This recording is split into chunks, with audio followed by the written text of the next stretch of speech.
आज का जो सेशन यहाँ पे होने वाला है that is about exam pattern and syllabus discussion. UGC net का एग्जाम पैटर्न क्या है, आज हम उसके बारे में बात करेंगे। जो भी यहाँ पे बिगिनर्स हैं उनको ये वीडियो बहुत ज़्यादा हेल्पफुल रहने वाली है। जिनको नहीं पता है कि मेनली यूजीसी नेट का एग्जाम कैसा होता है और आपका कॉमर्स का और पेपर 1 का सिलेबस जो है वो क्या होता है, ठीक है। तो आज के सेशन में हम यहाँ पर बात करते हैं अबाउट द एग्जाम पैटर्न। तो सबसे पहले मैं आपको यहाँ पे एग्जाम पैटर्न के बारे में बताऊंगी कि आपका एग्जाम पैटर्न कैसा होता है यूजीसी नेट के अंदर। तो देखिए जब हम यूजीसी नेट की बात कर रहे हैं तो यूजीसी नेट के एग्जाम में आपके पास में 2 पेपर आते हैं, यानी कि आप कह लीजिए आपके पास में 3 आवर्स का टाइम लिमिट होता है, 3 घंटे का पेपर होता है जिसके अंदर आपके पास में 2 पेपर होते हैं। ओके, तो मैं यहाँ बात कर रही हूँ यूजीसी नेट की। तो यहाँ पे आपके पास में 2 पेपर होते हैं, पेपर 1 एंड पेपर 2, ठीक है। जब मैं पेपर 1 की बात कर रही हूं, आपको यहाँ पे असिस्टेंट प्रोफेसर या जेआरएफ का एग्जाम देना है, तो ये दोनों पेपर आपके को यहाँ पे कंपल्शन है। अच्छा देखिए, पेपर 1 की जब हम बात करते हैं, paper 1 is a common subject, ठीक है। ये सबके लिए यहाँ पर आपको देखने को मिलेगा। यहाँ पर आपको पेपर 1 के अंदर 50 क्वेश्चन जो हैं वो आपके पूछे जाते हैं। ईच क्वेश्चन आपका यहाँ पे 2 मार्क्स का होता है। इसका मतलब आपका जो पेपर 1 होगा वो आपको यहाँ पे 100 मार्क्स का देखने को मिलता है, ठीक है। वहीं पर अगर मैं बात कर रही हूँ पेपर 2 की, तो पेपर 2 आपका सब्जेक्ट जो होगा, जो भी आपका रिस्पेक्टिव सब्जेक्ट है वो आपका सब्जेक्टिव बेसिकली आपका जैसे हिस्ट्री है, कॉमर्स है, आपका यहाँ पे योगा है, जो भी आपका सब्जेक्ट है वो आपका यहाँ पर पेपर 2 कहलाएगा, ठीक है। पेपर 2 के अंदर आपको यहाँ पर 100 क्वेश्चंस पूछे जाते हैं और 2 मार्क्स ईच आपका क्वेश्चन आपको देखने को मिलता है। यानी कि अगर मैं कहूं तो यहाँ पे 200 मार्क्स का मेरा पेपर 2 होगा, है ना। तो यहां अगर टोटल लगाया जाए तो टोटल हमारा जो एग्जाम होता है ये होता है 300 मार्क्स का, 300 मार्क्स विथ 150 क्वेश्चंस, ठीक है, 150 क्वेश्चंस के साथ। अच्छा, यूजीसी नेट के अंदर अभी तक के लिए जो इंफॉर्मेशन अभी तक जो है यहाँ पर कोई नेगेटिव मार्किंग नहीं है, तो आप यहाँ पे नो नेगेटिव मार्किंग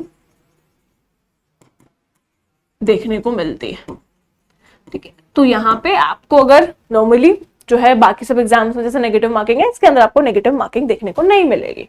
तो ये हमारा यहाँ पर पैटर्न है, exam pattern for UGC net, जो आप नेट या जेआरएफ के लिए फॉलो करते हैं, ठीक है। यहाँ पे कुछ सर्टेन क्वेश्चंस होते हैं बच्चों के कि पेपर जो है वो कैसा रहेगा, क्या हम दोनों पेपर एक साथ में आते हैं। जी बिल्कुल, यहाँ पे आपको इस पेपर के लिए जो है आपको यहाँ पे टाइम लिमिट मिलता है 3 आवर्स का। 3 आवर्स यहाँ पे आपका टाइम लिमिट होता है।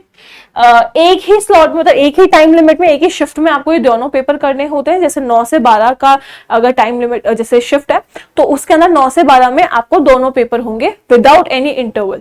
तो आपको अपना जो आवर लिमिट है वो यहाँ पे सेट करनी होती है कि पेपर 1 के लिए आप कितना टाइम यहाँ पे ले रहे हैं और पेपर 2 के लिए आप कितना टाइम यहाँ पर ले रहे हैं।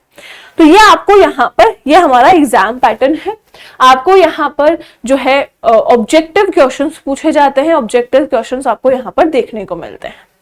ओके, नाउ हम यहाँ पे बात करते हैं अबाउट द सिलेबस। पहले हम बात करते हैं पेपर 1 के सिलेबस के बारे में। तो पेपर 1 का जो सिलेबस है, यहां पर देखिए, पेपर 1 का जो सिलेबस है इसके अंदर आपको यहाँ पे 10 यूनिट्स देखने को मिलेंगी। ओके, 10 यूनिट्स हम यहाँ पर आपको देखने को मिलेंगी, जिसमें पहली यूनिट आती है टीचिंग एप्टीट्यूड, ठीक है। फर्स्ट यूनिट है टीचिंग एप्टीट्यूड, क्योंकि एज अ असिस्टेंट प्रोफेसर जब हम यहाँ बात कर रहे हैं तो हमें यहाँ पर हमारी टीचिंग स्किल्स पे भी काम करना होता है, ठीक है। तो हम यहाँ पे क्या करेंगे, टीचिंग एप्टीट्यूड जो है यहाँ पढ़ते हैं, जिसके अंदर हमारे टीचिंग कॉन्सेप्ट्स हो गए, टीचर को किस तरह से बेसिकली उसकी लेवल ऑफ टीचिंग क्या हो सकती है, लर्नर के कैरेक्टरिस्टिक्स क्या हो सकते हैं, लर्नर किस तरह से किस किस तरह के लर्नर होंगे, अगर एडोलसेंट लर्नर है तो किस तरह से हमें पढ़ाना है, या अडल्ट लर्नर को किस तरह की चीजें होनी चाहिए, उनके बीच में क्या डिफरेंस होता है, हर एक इंडिविजुअल डिफरेंस क्या है, हर बच्चा अलग अलग है तो सबकी डिफरेंसेस अलग है, एज वाइज डिफरेंस अलग है, कल्चर वाइज डिफरेंस अलग है, तो आपका कल्चरल बैकग्राउंड अलग अलग है, तो उसके हिसाब से हम यहाँ लर्नर और टीचिंग के बारे में जो है पढ़ते हैं। आपको यहाँ पर टीचिंग बेसिकली ऑनलाइन, आजकल तो ऑनलाइन टीचिंग भी हो रही है, तो ऑनलाइन कौन कौन से मेथड्स हैं जिसके अंदर स्वयं आता है, मूक आता है, स्वयं प्रभा आता है। आपके पास जब हम बात करें कौन कौन से ऐसे फैक्टर्स हैं जो टीचिंग को अफेक्ट कर रहे हैं, तो वो सब चीजें हम टीचिंग के अंदर देखते हैं। इसके बाद में आपके पास में जैसे एक स्कूल में एग्जाम्स वगैरह होते हैं, वैसे ही इवैल्यूएशन सिस्टम भी आपको टीचिंग के अंदर देखने को मिलता है।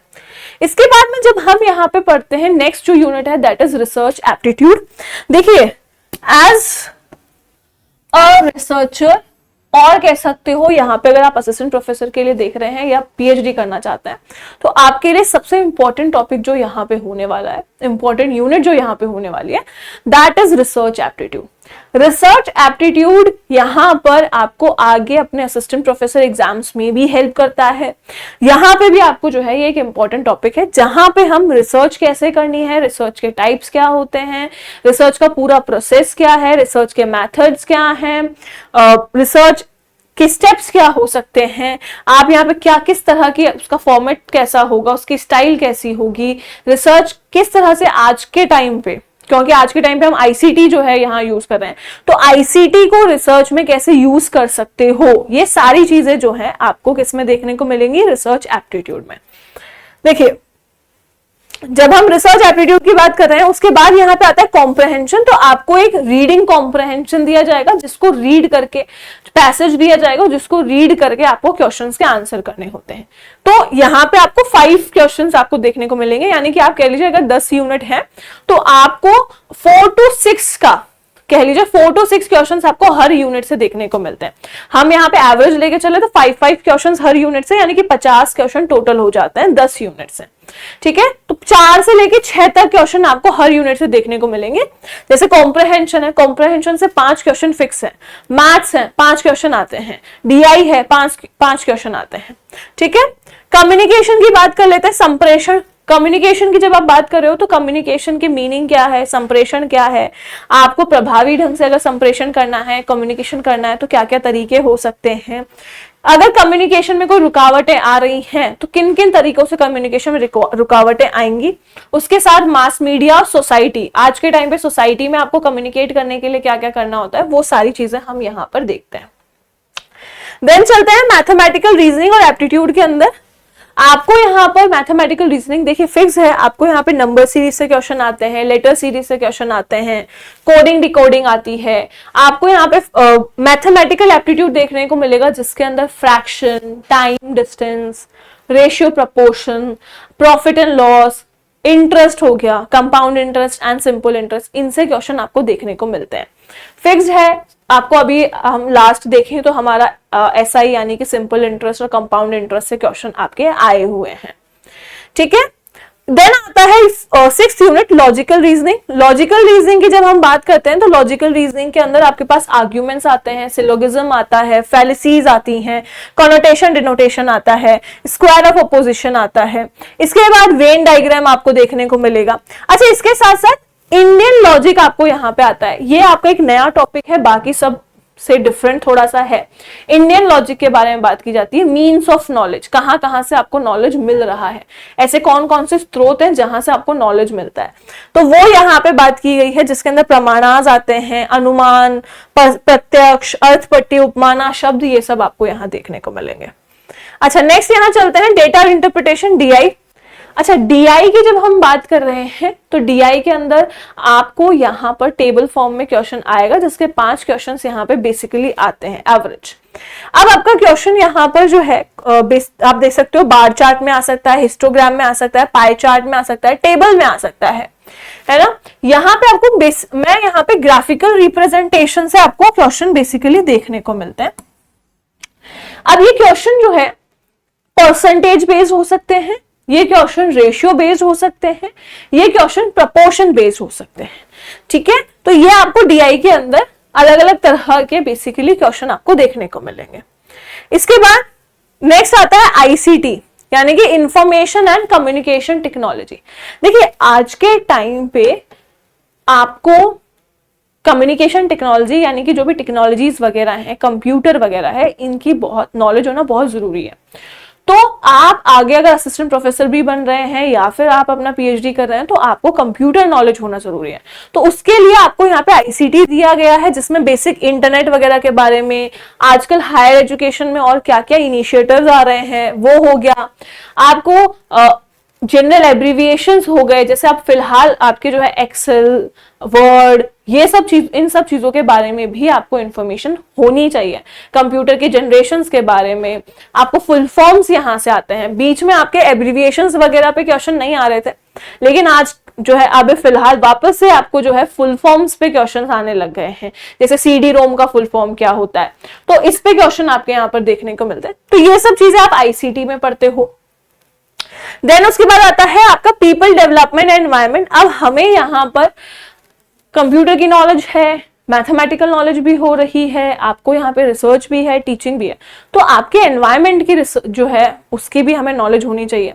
तो किस तरह से एनवायरनमेंट के, हम यहाँ एनवायरनमेंट के बारे में बात करते हैं, हम यहाँ पर आपके पोल्यूशन के बारे में बात कर रहे हैं, हम एनवायरमेंटल इश्यूज क्या क्या हैं हमारे पास में उसके बारे में बात करते हैं। आपके पास यहाँ पे नेचुरल गैस, नेचुरल एनर्जीज या कुछ भी, जैसे एनवायरमेंट प्रोटेक्शन एक्ट हो गया, आपके प्रोटोकॉल्स हो गए, Montreal protocol, Rio summit, Kyoto protocol, इन सब पे जो है आपके बात की जाती है इन पीपल डेवलपमेंट एंड एनवायरनमेंट में।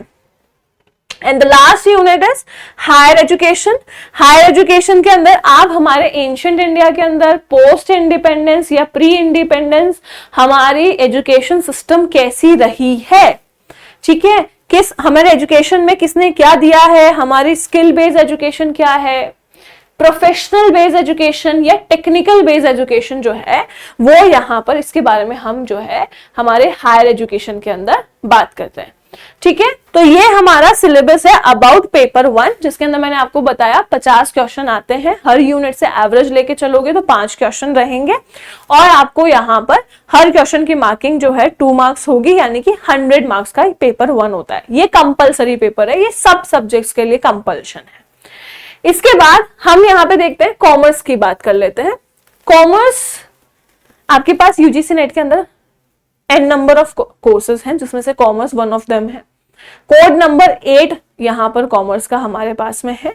जैसे पेपर 1 में 10 यूनिट्स हैं, वैसे ही कॉमर्स में भी आपको यहाँ पर 10 यूनिट्स देखने को मिलेंगी। 10 यूनिट आपको यहाँ दी गई है। इन 10 यूनिट को देखिए, यहाँ पे आपके पास में यूनिट नंबर 1 है business environment and international business.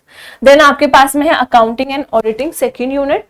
Third है business economics, finance, statistics and research, management and human resource management. Then आता है banking and financial institution, marketing management, legal aspect of business and आपका income tax and corporate tax planning. अच्छा देखिए, यहाँ पे आप सब जो है सबका अपना अपना एक लेवल है स्टडी करने का। कोई एकदम बिगिनर होगा, कोई यहाँ पर इंटर कह लीजिए कि जिनको थोड़ा बहुत मॉडरेट जिनको लेवल नॉलेज है, और कोई यहाँ पे हो सकता है कि हायर लेवल की स्टडी कर रहा है, यानी कि इन द सेंस आपकी एक अच्छी प्रिपरेशन हो चुकी है। तो आप अपने अकॉर्डिंग यहाँ पर अपने यूनिट्स को सेग्रीगेट कीजिए, बाइफरकेट कीजिए कि आपको कौन सी यूनिट जो है पहले पढ़नी चाहिए, कौन सी यूनिट आपकी जो है वीक है, कौन सी यूनिट आपकी स्ट्रॉन्ग है। तो जब भी आप प्रिपरेशन कर रहे हो, आप इन चीजों पे थोड़ा सा फोकस करें कि आपके पास ये 10 यूनिट है, इन 10 यूनिट्स में से आपके लिए कौन सी स्ट्रॉन्ग यूनिट होगी, आपके लिए कौन सी इसमें से वीक यूनिट है, उसके हिसाब से आप अपना पढ़ना शुरू करें। कई बार ऐसा होता है कि भाई थ्योरेटिकल यूनिट है, आपको आती है, आप उसी पे बहुत ज्यादा फोकस कर रहे हो और करते करते बहुत टाइम वेस्ट कर देते हैं, तो ये चीज नहीं करनी है। ठीक है, चलिए एक एक यूनिट के बारे में हम यहाँ बात कर लेते हैं।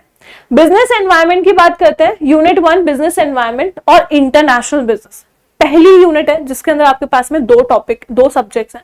पहला है बिजनेस एनवायरनमेंट, दूसरा है आपका इंटरनेशनल बिजनेस। हमारा व्यवसायिक वातावरण जिसके अंदर हम यहाँ पे हमारे जो भी चीजें जो हमारे बिजनेस को अफेक्ट कर रही हैं, सारे एनवायरनमेंट के बारे में हम यहाँ पे पढ़ते हैं। जैसे फेमा है, फेरा है, कंज्यूमर प्रोटेक्शन एक्ट है, कॉर्पोरेट सोशल रिस्पॉन्सिबिलिटी है, ये सारी चीजें हम किसके अंदर देखेंगे, बिजनेस एनवायरनमेंट के अंदर। इसके बाद में इंटरनेशनल बिजनेस की जब हम बात करते हैं तो इंटरनेशनल बिजनेस के अंदर हम यहाँ पे देखते हैं हमारा ग्लोबलाइजेशन, क्योंकि हमने एलपीजी पढ़ते हैं तो ग्लोबलाइजेशन कैसे हुआ, कैसे हम इंटरनेशनल मार्केट में एंट्री कर सकते हैं, इंटरनेशनल ट्रेड करना है अगर मुझे तो इसकी क्या क्या थ्योरीज हैं, थ्योरीज से क्वेश्चन आते हैं आपके पास में। आपको यहाँ पे tariff and non tariff barrier क्या है, इंडिया की फॉरेन ट्रेड पॉलिसी क्या है, इसके बारे में जो है यहाँ पर आपसे पूछा जाता है। ओके, देन यहाँ पे देखिए जब हम इंटरनेशनल की बात कर रहे हैं तो फॉरेन डायरेक्ट इन्वेस्टमेंट एफडीआई हो गया, एफपीआई हो गया, एफआईआई हो गया, बीओपी बैलेंस ऑफ पेमेंट यहाँ पे पढ़ेंगे।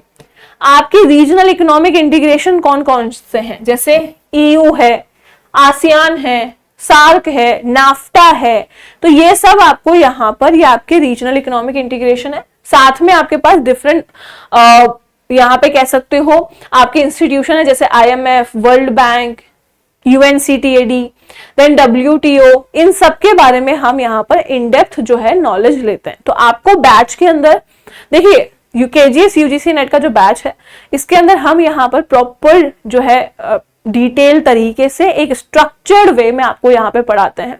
तो जितनी चीजें यहाँ पे आप कवर करो, यानी कि कह लीजिए जितना आपको सिलेबस में दिया है वो ही नहीं, उसके साथ साथ एक्स्ट्रा चीजें भी आपको जो है कोर्स में कवर करवाई जाती हैं। ठीक है, चलिए अकाउंटिंग एंड ऑडिटिंग की बात कर लेते हैं। तो अकाउंटिंग ऑडिटिंग में जो आप 11th क्लास से पढ़ते हुए आ रहे हो, जैसे आपके accounting principles, partnership, corporate accounting, holding company accounts, costing, ठीक है, कॉस्टिंग भी हम देखते हैं। कॉस्टिंग के अंदर आपके पास मार्जिनल कॉस्टिंग आ जाता है, break even analysis, budgetary, standard costing आ जाती है। देन आपके पास में यहाँ पे जो है आप कह लीजिए आपका फाइनेंशियल स्टेटमेंट्स आ जाते हैं, एचआरए, ह्यूमन रिसोर्स अकाउंटिंग है आपके पास में, ऑडिटिंग आ गया, recent trends in auditing, auditing के अंदर रीसेंट ट्रेंड्स क्या है वो भी आपको देखने को मिलते हैं।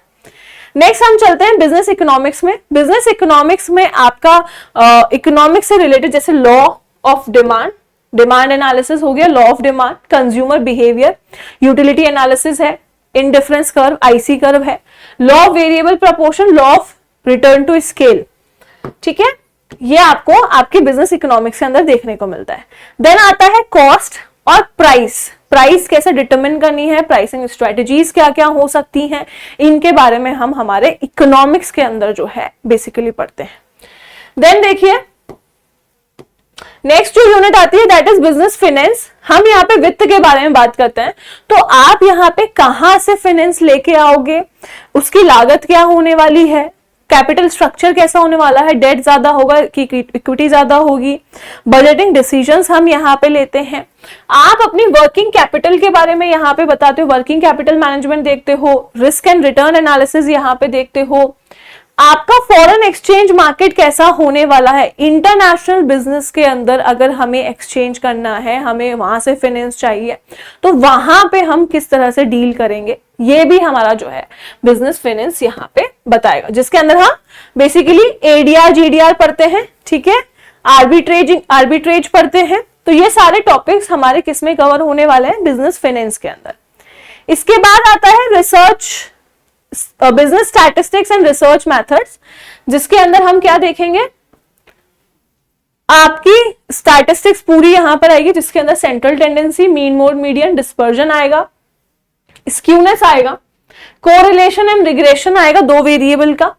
उसके बाद प्रोबेबिलिटी आपको देखने को मिलेगी, प्रोबेबिलिटी के अंदर बायनोमियल, उसके बाद यहाँ पे आपका पॉइजन, ये सारे डिस्ट्रीब्यूशंस हम देखेंगे।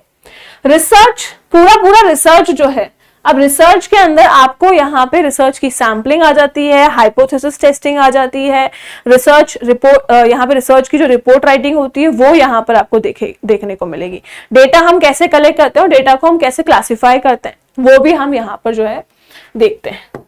ठीक है, चलिए नेक्स्ट यूनिट देखते हैं, business management and human resource management. देखो मैनेजमेंट यहाँ पे पूरा आपको देखने को मिलेगा। आपको यहाँ पे बिजनेस मैनेजमेंट देखने को मिलेगा। इसके अलावा आपको ऑर्गेनाइजेशन स्ट्रक्चर आएगा कि किस तरह का ऑर्गेनाइजेशन स्ट्रक्चर होना चाहिए, हमारी रिस्पॉन्सिबिलिटी एंड अथॉरिटी कैसी होनी चाहिए, डेलीगेशन के बारे में यहाँ बात की गई है, मोटिवेशन एंड लीडरशिप की थ्योरीज, इंपॉर्टेंट चीजें हैं ये, यहां से हमेशा क्वेश्चन आपको देखने को मिलता है।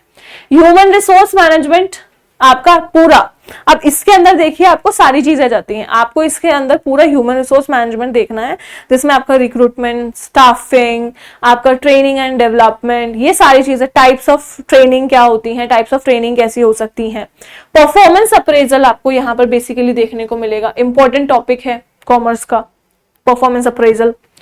कलेक्टिव बार्गेनिंग आपको यहाँ देखने को मिलेगी। उसके बाद ऑर्गेनाइजेशनल बिहेवियर के कुछ टॉपिक्स हैं जिनमें हम यहाँ पे पर्सनालिटी पढ़ते हैं, एटीट्यूड पढ़ते हैं, वैल्यू पढ़ते हैं, कॉन्फ्लिक्ट पढ़ते हैं, नेगोशिएशन पढ़ते हैं, ठीक है।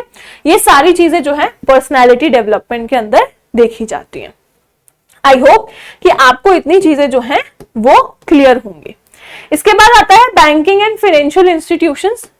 बैंकिंग एंड फाइनेंशियल इंस्टीट्यूशन के अंदर हमारा इंडियन फाइनेंशियल सिस्टम कैसा है, इसमें किस किस तरह के बैंक्स हैं, आरबीआई हमारा एपेक्स बैंक है तो आरबीआई के बारे में पढ़ेंगे, बैंकिंग सेक्टर्स के बारे में पढ़ेंगे, पूरे फाइनेंशियल मार्केट के बारे में पढ़ेंगे, मनी मार्केट, कैपिटल मार्केट, कौन कौन से फाइनेंशियल इंस्टीट्यूशंस अवेलेबल हैं उनके बारे में, ठीक है। इसके बाद हमारे इंडिया के अंदर कौन कौन से फाइनेंशियल रेगुलेटर्स हैं, कौन कौन हमारे इंडिया में फाइनेंस को बेसिकली रेगुलेट कर रहा है। इंडिया में डिजिटाइजेशन जो है वो एक ऐसा होना चाहिए, डिजिटाइजेशन के बारे में यहाँ पे बात की गई है। तो बैंकिंग में ऑब्वियस है आज के टाइम पे डिजिटाइजेशन आ गया है, डिजिटल पेमेंट्स वगैरह, डिजिटल सिस्टम जो है ये देखा जाता है। नेक्स्ट आता है इंश्योरेंस, ठीक है। इंश्योरेंस की जब बात की जाती है तो इंश्योरेंस कितने टाइप के हैं, किस किस तरह का इंश्योरेंस होगा, री इंश्योरेंस पे क्वेश्चन आता है, ठीक है। आपको यहाँ पे री इंश्योरेंस देखा जाता है। देन आईआरडीए अथॉरिटी है, हमारे इंश्योरेंस अथॉरिटी है, तो आईआरडीए पे क्वेश्चंस आपको यहाँ पर देखने को मिलते हैं। तो इनके बारे में हम यहाँ पर आगे हमारे कोर्स में पढ़ने वाले हैं। देन यहाँ पे देखिए आपको मार्केटिंग मैनेजमेंट। अच्छा, मार्केटिंग मैनेजमेंट के अंदर सिंपल है, इसके मार्केटिंग मिक्स में आपके पास में है, प्रोडक्ट के बारे में हम पढ़ेंगे, प्रोडक्ट की जितनी भी लाइन, प्रोडक्ट डिसीजन जितने होते हैं, प्रोडक्शन कैसे होगा, नया प्रोडक्ट कैसे बनाया जाएगा, प्राइसिंग डिसीजंस जितने भी होते हैं, सारे प्राइसिंग डिसीजंस पढ़ने वाले हैं यहाँ पर। प्रमोशन, आप अपने प्रोडक्ट का एडवर्टाइजमेंट करके, सेल्स प्रमोशन, ये किस तरह से आप अपने प्रोडक्ट बेच रहे हो। एंड लास्ट आता है प्लेस मतलब डिस्ट्रीब्यूशन। तो डिस्ट्रीब्यूशन कैसे करना है, किस किस चैनल से डिस्ट्रीब्यूशन होना चाहिए, इसके बारे में हम पूरी मार्केटिंग मैनेजमेंट में जो है हमारा पढ़ते हैं, ठीक है। नेक्स्ट देखिए लीगल एस्पेक्ट्स। अब जब हम लीगल एस्पेक्ट्स की बात कर रहे हैं तो इसके अंदर हम एक्ट्स पढ़ेंगे। लीगल एस्पेक्ट्स में हमारा इंडियन कॉन्ट्रैक्ट एक्ट आता है, ठीक है। स्पेशल कॉन्ट्रैक्ट्स यहाँ पे देखने को मिलेंगे, जैसे आपको इंडेमनिटी देखने को मिलेगा, गारंटी देखने को मिलेगा, बेलमेंट देखने को मिलेगा, प्लेज देखने को मिलेगा। Sale of goods act 1930, negotiable instrument act 1881, the companies act 2013, LLP आएगा, यहाँ पे लिमिटेड लाइबिलिटी पार्टनरशिप आपको देखने को मिलेगा। इसके बाद यहाँ पे आपको competition act 2002, IT, RTI, IPR और जीएसटी, ये सारे एक्ट जो हैं हमारे किसमें देखने को मिल रहे हैं, हमारे पास लीगल एस्पेक्ट्स में देखने को मिल रहे हैं, कॉमर्स में। And the last unit is income tax, जहां पे हम यहाँ पे बात करेंगे रेजिडेंशियल इनकम के बारे में, हमारे पांचों हेड्स के बारे में, इंटरनेशनल टैक्सेशन के बारे में, आप यहाँ पे बात करोगे कॉर्पोरेट टैक्सेशन के बारे में, डबल टैक्सेशन के बारे में, हमारा यहाँ पर जो भी एडवांस टैक्स पेमेंट्स वगैरह हो गया, टीडीएस हो गया, तो ये सारी चीजें हम किसके अंदर देख रहे हैं, हमारे कॉमर्स के अंदर देख रहे हैं। तो ये बेसिकली हमारे पास इस एग्जाम पैटर्न के हिसाब से ये सिलेबस है पेपर 1 का एंड पेपर 2 का, ठीक है। आई होप कि आपको यहाँ पर पेपर 1 और पेपर 2 का सिलेबस क्लियर होगा। आपको यहाँ पर अगर और भी कोई इंफॉर्मेशन जाननी है about the syllabus, about pattern, exam pattern, तो आप मुझे कमेंट सेक्शन में बता सकते हो। आप पहली बार प्रिपेयर कर रहे हो, जैसे अगर आप बिगिनर हैं, तो आप कैसे अपनी प्रिपरेशन करोगे।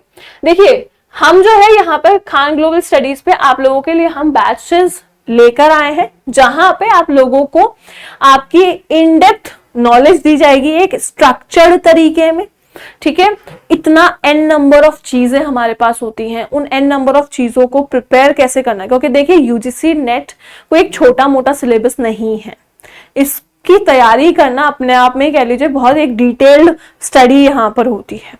ओके, तो आपको यहाँ पे कैसे आप प्रिपरेशन करोगे, तो आप लोगों के लिए हम बैच लेकर आए हैं खान ग्लोबल स्टडीज पे यूजीसी नेट सेक्शन के अंदर आपको यहाँ पर देखने को मिलेगा हमारा बैच। ठीक है, वेट अ सेकेंड, एक बार हम यहाँ पे सर्च कर लेते हैं यूजीसी नेट के बारे में। तो यूजीसी नेट के बैचेस आपको यहाँ देखने को मिल रहे हैं। सोशियोलॉजी का बैच हम लॉन्च कर चुके हैं, इकोनॉमिक्स का बैच हम लॉन्च कर चुके हैं, ज्योग्राफी बैच आ गया है, हिस्ट्री का आ गया है, कॉमर्स में यहाँ पे पढ़ा रही हूँ तो कॉमर्स का बैच यहाँ पे हम लॉन्च कर चुके हैं, हिंदी का आ चुका है, political science and paper 1 individual. अगर आप अलग से पेपर 1 पढ़ना चाहते हैं तो पेपर 1 का अलग से भी बैच आपको यहाँ मिल जाएगा। लेट्स सी, कॉमर्स का बैच देख लेते हैं। कॉमर्स का बैच आपके लिए हम यहाँ पर लेकर आए हैं, आपको यहाँ पर डिटेल स्ट्रक्चर्ड वे में मैं आपको कॉमर्स पढ़ाने वाली हूँ। यहाँ पे आपको मिनिमम फीस में विच इज 1499 रुपए यानी 1499 रुपीज के अंदर आपको यहाँ पर पेपर 1 साथ में पेपर 2 दोनों यहाँ पे पढ़ाए जाएंगे। इतनी अच्छी डील में आपको यहाँ पर कहीं पे भी यूजीसी नेट की प्रिपरेशन नहीं करवाई जाएगी, वो भी स्ट्रक्चर्ड तरीके से सब कुछ आपको प्रोवाइड कराया जा रहा है। आपको प्रॉपर कंटेंट प्रोवाइड करवाया जाएगा, आपको यहाँ पर उस प्रॉपर प्रैक्टिस करवाई जाएगी क्वेश्चंस की। ठीक है, तो यहाँ पर आपको इस अमाउंट के अंदर एक अच्छी प्रैक्टिस जो है यहाँ कराया जाएगा यूजीसी नेट कॉमर्स के लिए। तो आप यहाँ पर रजिस्टर कर सकते हो 1499 के अंदर। अगर आपको यहाँ पर कोई भी वीडियो देखनी है, डेमो वीडियो देखनी है, तो आप डेमो वीडियो भी यहाँ पर देख सकते हो। ये डेमो वीडियो आपको यहाँ पे अवेलेबल हो जाएगी। ये 3 वीडियोस हैं, डेमो वीडियोस हैं। ये आपको, इससे आपको यहाँ पर जो है बहुत हेल्प मिलेगी आपके डिसीजन लेने में कि आप यहाँ पर अपना जो है बैच परचेज करें और अपनी तैयारी जो है वो शुरू करें। ठीक है, आई होप कि आपका यहाँ पर जो भी डाउट होगा वो क्लियर होगा। आप जल्दी से जल्दी बैच में जो है एनरोल करके अपनी प्रिपरेशन शुरू करेंगे। बैच की क्लासेस स्टार्ट हो चुकी हैं 1 जुलाई से, तो देरी ना करें, जल्दी से जल्दी जो है बैच को परचेज करें और अपनी यूजीसी नेट की एक सही तरीके से स्ट्रक्चर तरीके से जो है प्रिपरेशन स्टार्ट करें। ओके, अगर कोई भी आपको डाउट होता है तो मुझे कमेंट सेक्शन में आप बता सकते हो, आपके उस डाउट को लेकर हम और आगे बात करेंगे। और केजीएस यूजीसी नेट चैनल को फॉलो करना मत भूलिएगा, आपको वहां पर रेगुलरली क्लासेस मिल जाएंगी, रेगुलरली वहां पे यूट्यूब पर सेशंस जो हैं हो रहे हैं यूजीसी नेट के। तो केजीएस यूजीसी नेट चैनल को फॉलो करना मत भूलिएगा। तो चलिए मिलते हैं फिर किसी नेक्स्ट सेक्शन में। Till then thank you so much, take care, goodbye all of you.